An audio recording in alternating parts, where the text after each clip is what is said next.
Hello, my dears. My name is Joanna, and I welcome you to Johanna Takunis, the Deconstruction of CPTSD podcast. In this episode, we will talk about something that has been a point of uncertainty since the first awareness of PTSD. Is there a difference between military and civilian trauma? The question if only soldiers get PTSD is luckily more and more a relic of the past. I think it is very important to understand this point, as this leads to confusion and to a lot of dead ends. So let us shed some light and talk about it. To make a long story short, the answer is no. There is no difference. This is sort of a correction on my end as well, as I did separate into military and non-military myself, and it was wrong that I did. I see that I correct things on my end as soon as possible. I had in the meantime a lot of time to research and understand both civilian as well as military trauma better. Additionally, I finally managed to finish the categories of PTSD, which I will explain more next week, which cleared out the last doubts and old beliefs. Remember when I talked about the shapes of trauma in form of ring and ball trauma in episode 52?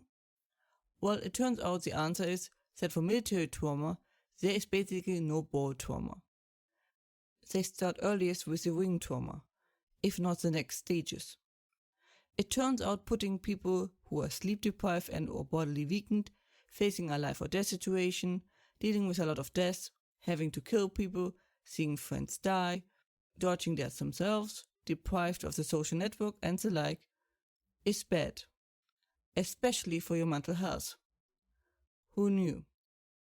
I am aware not everyone faces those issues, and might have faced different issues, but the underlying point is, the military is a high stress and pressure environment. I think we can all agree on that. So the problem with military trauma is that it starts in stage 2, so to speak. And many have trouble treating anything above ball trauma, if they can treat that at all. Especially the bigger ones. The thing is that civilian traumas can also go way beyond stage 1, the ball trauma, and often for the same reason.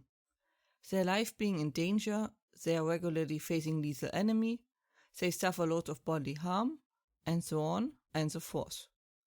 Once you understand what a trauma is, what causes it, and how PTSD happens, it becomes pretty clear that it is the same mechanism.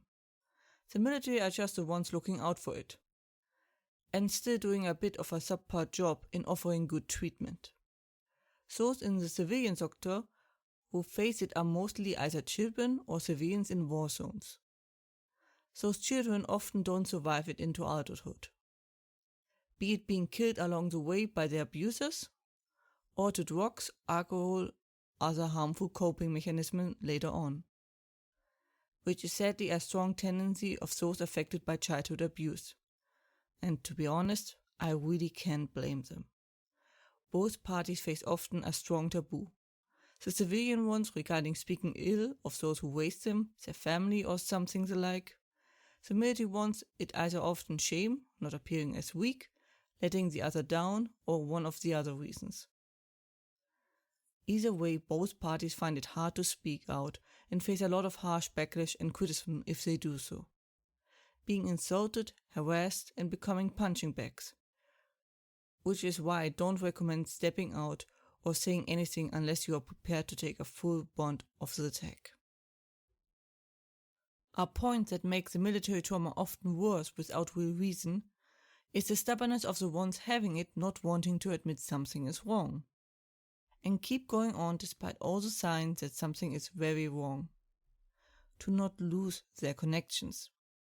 This is encouraged by the military, for many reasons others explained extensively. So, to be fair, something similar happens with civilians, who refuse to accept that something like that has happened to them and it is not normal as they thought. As it usually means losing a lot and letting go of things deeply loved. Similar to what I did. Most likely this stubbornness kept you alive so far. Which is great, and if utilized well, it will keep you alive in what is to come. But it also prevents you from seeking help early on. So, to recap, There is no real difference between military and civilian trauma.